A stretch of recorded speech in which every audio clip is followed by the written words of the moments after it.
सोचो तुम आज किसी स्ट्रेंजर से मिले तो सबसे पहले उससे क्या पूछोगे? What is your name? फिर सेकंड क्वेश्चन क्या पूछ सकते हो? Where is your mother?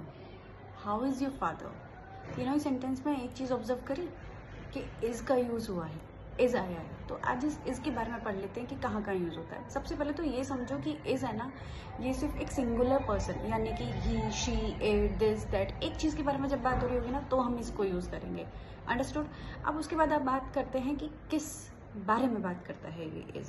देखो, जब तुम्हें किसी को इंट्रोड्यूस करना हो, लाइक किसी को बताना हो कि ये कौन है, like she is my mother, he is my father, he is my best friend, she is my professor, she is my class teacher, she is my classmate, he is my friend, so something like that कि तुम बता रहे हो कि यार ये person कौन है, तुम इंट्रोड्यूस कर रहे हो तो तुम्हें इसका यूज़ करना है सिंगुलर पर्सन यानी कि एक ही बंदे के बारे में बात कर रहे हो तुम, ठीक है।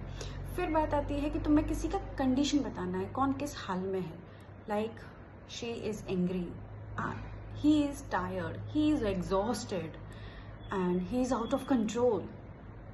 और कैसे बता सकते हो? The food is delicious, he is happy, she is angry, the photo frame is beautiful. वो भी तो उसकी कंडीशन है ना, तुम बता ही तो रहे हो कि वो कैसा है। The bouquet is filled with freshness, कि वो बुके, जो फूलों का जो बुके है वो कैसे भरा हुआ है? फ्रेशनेस से भरा हुआ है, इसलिए यहाँ पे इज यूज हो रहा है। अब दो यूज़ कर लिया। अब तीसरा यूज़ जो होता है ना वो होता है लोकेशन बताने के लिए, मतलब कौन सी चीज़ कहाँ है, कौन कहाँ पे, ये बताने के लिए। Like my father is at office, my phone is on the table, my books are under the table, something ऐसा कि जहाँ आपको बताना है कि कौन सी चीज़ कहाँ पे। और जो थर्ड चीज़ है, जो फोर्थ चीज़ है इसका, वो है जब कोई काम ऑन द स्पॉट हो रहा है, अभी है, कंटिन्यूस है, लाइक प्रेजेंट कॉन्टिन्यूस टेंस पढ़ा होगा ना स्कूल टाइम में, वहाँ पे भी होता है। इसके साथ वहाँ पर हमें वर्ब की फर्स्ट फॉर्म में आईएनजी लगानी होती है। Is reading, is watching, is doing. Like अगर तुम्हारी फ्रेंड पढ़ रही है तो तुम कैसे बोलोगे? She is reading. बुक पढ़ रही है तो आप ऐसे बोलोगे शी इज़ रीडिंग। अगर तुम्हारी मम्मा खाना बना रही है किचन में तो तुम कैसे बोलोगे? She is cooking.